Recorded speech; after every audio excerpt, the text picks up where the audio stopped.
Hey guys, welcome to the YouTube channel of Conscious History, where we will unveil the hidden truths of the past. Sometimes, when you play a certain song or watch a certain movie, you instantly get that feeling. That nostalgic feeling that you instantly feel connected to the emotions or deeper meaning, and you want to know more about it. That little shot of adrenaline running through your body is activated and tells you there's a connection between you and the storyline. In rough neighborhoods, full of dreams and hustle, where hopes meet the tough side of life, there is a strong desire to rise up and succeed, to make something out of your life and help your family in getting them out of a life of poverty. There was one story that inspired many young Latin Americans coming from rough neighborhoods who are facing the harsh struggles of daily life. That story was Scarface. Let's be clear from the start. This story is not about glorifying violence, but for many young Latin Americans coming from low income and rough neighborhoods, the story about a Latin American defying the odds, carving his path and making it big was something many young people looked up to. A Latin American character who rises from the streets, navigating in a world filled with challenges, to claim a piece of the American dream. In this video, we will show you how the famous movie potentially drew inspiration from the history of the Latin kings. A brotherhood that wanted to get that piece of the American dream with their brothers and sisters, who they treated as kings and queens. We are diving deep into the history of the Latin kings, a royal brotherhood where Amor de Rey, or king's love, really meant going to the moon and back for your loved ones. The brotherhood wore the colors black and gold, black standing for death, while gold was represented by life. In Chicago, it happened again last night. Kids shooting kids, gangs fighting gangs. The story of the Latin kings is more than a stigma portrayed by the media.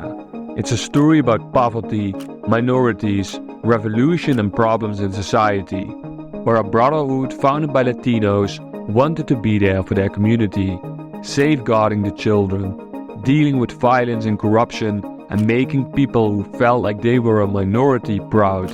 They wanted to be proud of their Latin backgrounds and feeling safe on the streets. They wanted to live in a world where they would be seen as kings and queens, and for them, those terms meant just being accepted and respected in their own rights. If you like our content, like and subscribe to our channel or support us on conscioushistory.backme.org. And let's dive into the history of the Latin kings and see why they said black and gold never grow old.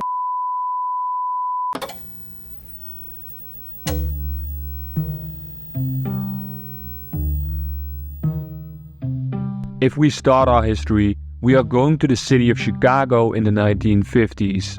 During the 1950s, times were rough for people who were living in low-income neighborhoods. Financial problems, limited educational opportunities, no access to healthcare support systems only increased problems for people in their neighborhoods.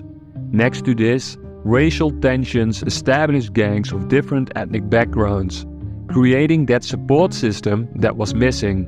The Hispanic community faced violence and discrimination and decided enough is enough. A young Cuban, Ramon Santos, raised in Puerto Rico, formed a club named the Imperials, with two peers, including his stepbrother, in response to racial tensions. The club aimed to defend against Italian, Irish, Greek, and larger black gangs who harassed the Hispanic community. Because of a void left by the absence of other Hispanic groups willing to defend their own, the Imperials initially focused on keeping their community safe from black and white groups. You plan to move out, or you are afraid for your business? He's gonna leave us, tell the truth. I'll stay. If I find I'll stay, I'll see what happens. The Imperials expanded rapidly, where Ramon, our most famous member, was called King Papo. Papo was a Cuban slang for papi or daddy, and the group was symbolized by a crown. The Imperials operated discreetly especially trying to avoid the media. By the mid-1950s, numerous Puerto Rican families began fleeing near the West Side and Old Town neighborhoods due to urban deployment, which caused a wider spread of the Imperials. Meanwhile, during this time, Mexican youths formed the Kings, which was founded defending against harassment and aggression due to increasing Mexican migration. As Mexican families settled in areas like Little Village and faced violence from other groups, Latin people united and became one to fight off violence as a unity. During the 1960s, Puerto Rican, Mexican, Dominican, Cuban, Ecuadorian, Bolivian, Peruvian, Salvadorians and other countries came together and mixed with white groups.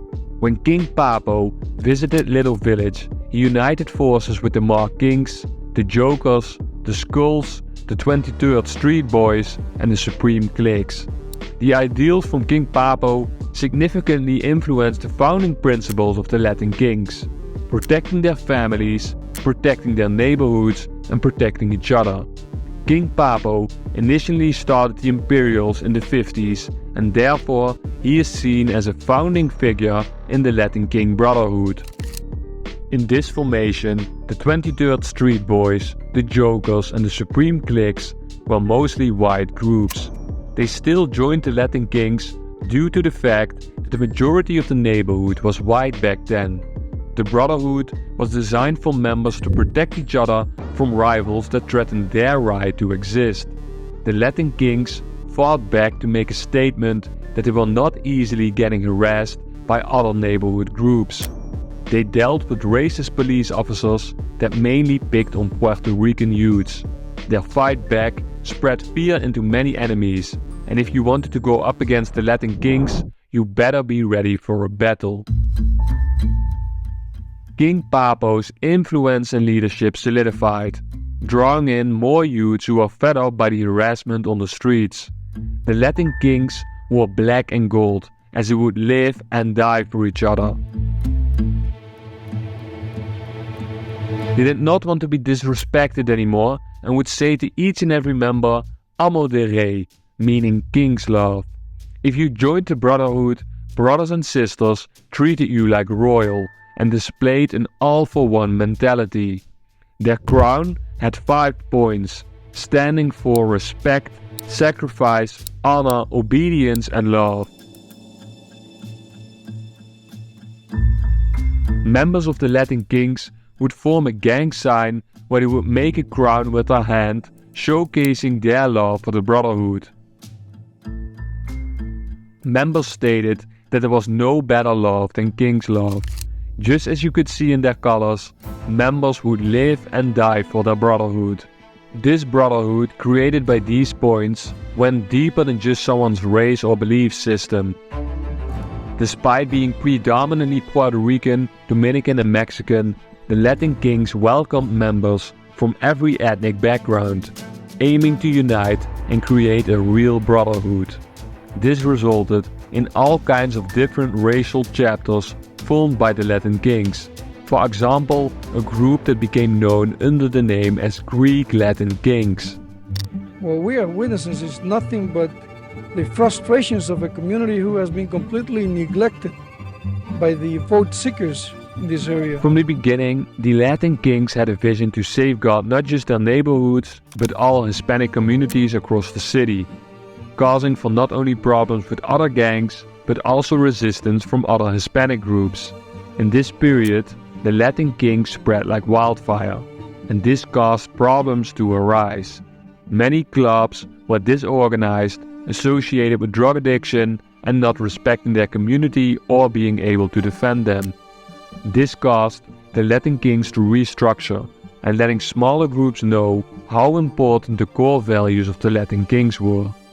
In this period, in the late 1960s, the Latin Kings established dominance in Little Village, surpassing rivals like the Satan Disciples. This restructure even led to the Latin Kings becoming politically active, engaging in neighborhood renewal projects and graffiti cleanup initiatives, aiming to safeguard and improve the communities most members grew up in. In Chicago, it happened again last night. Kids shooting kids. Street gangs in Hispanic areas have been fighting among themselves. 18-year-old Russell Corbeen has been arrested and charged with the fatal shooting of a 16-year-old boy and the wounding of another youth during a street gang dispute. More problems started to arise when the one thing came back that caused the reorganization: drugs. In the beginning, the Latin kings took pride in drifting out unauthorized drug dealers from their communities. But as drug trade started to increase in Chicago and more money was made, the rivalries became more violent with bigger guns, leading young people into a life of crime. It was for the drugs that imposed leaders of the Latin kings in the 70s to form the King's Manifesto, where a member of the Latin kings was prohibited to use drugs for the exception of marijuana. This to maintain order within the organization. During this period, and for unknown reasons, King Papo voluntarily stepped down as one of the leaders of the Latin kings, where his place was filled for individuals who were named Baby King and Lord Gino. In the 1970s, the Latin kings expanded through various races, and their growth caused problems with other gangs in other areas of Chicago. The Puerto Rican people here feel they are America's invisible minority, that despite their numbers, they are ignored until violence breaks out in their communities. They're hoping that the attention they're getting now will change all that. Ken Watts, ABC News, on the near northwest side of Chicago. In 1977, the Chicago police shot 2 Puerto Rican youths, provoking intense anger with the community, leading to widespread looting, vandalism and violence. In the little village area, conflicts intensified with the Satan disciples aiming to claim territory in the west. And you got kings over here, kings down here. You got rebels and gaylords in here. You got braziers, disciples, and royals down here. And you got kings and gents down over here. Also in the late 70s, gang landscape in Chicago changed, with the formation of the Folk Nation, which was a coalition included several gangs, posing a threat to other gangs outside this alliance, including the Latin Kings. In response to this, the People Nation was formed, with the Vice Lords and others, to fight as a collective force against the Folk Nation. This caused the Latin Kings in the 80s to expanding rapidly.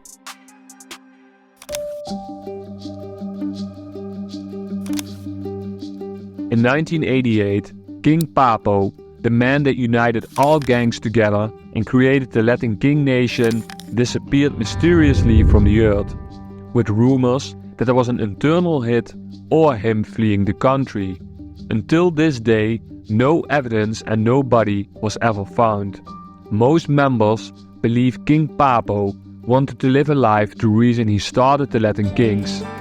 In mystery, low profile and far away from the media. In the 90s, there were rivalries with some groups within the People Nation, which caused many problems on the streets.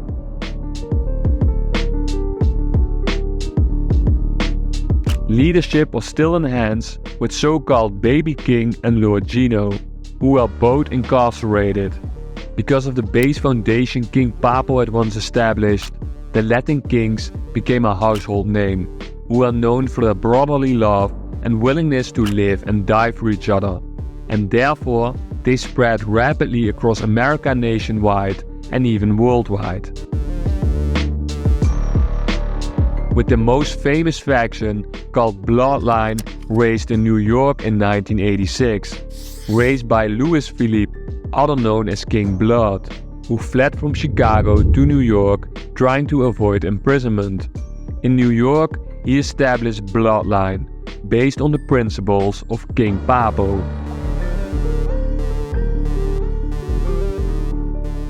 In this day and age, the Latin Kings are represented worldwide, from active members in the streets, Latin Kings being incarcerated in several prison systems, to members using the crown emoji on social media to give each other some King's love. When King Papo visited Little Village and merged forces with other groups, he had no idea his principles of protecting the families, protecting the neighborhoods, and protecting each other would become so widespread. While controversy and challenges have marked their path, the Latin Kings left a lasting impact on their local and global communities, a testament to their initial mission of providing hope and unity. The Latin Kings story isn't just about the violent image portrayed by the media in several neighborhoods.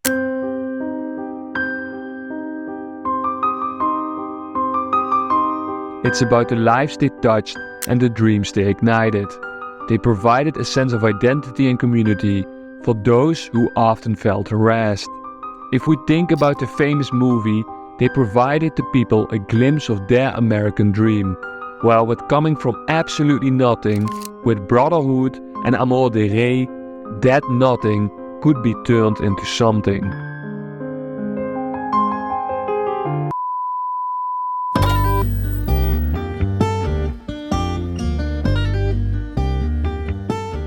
Did you know of King Papo, Little Village and the Latin Kings?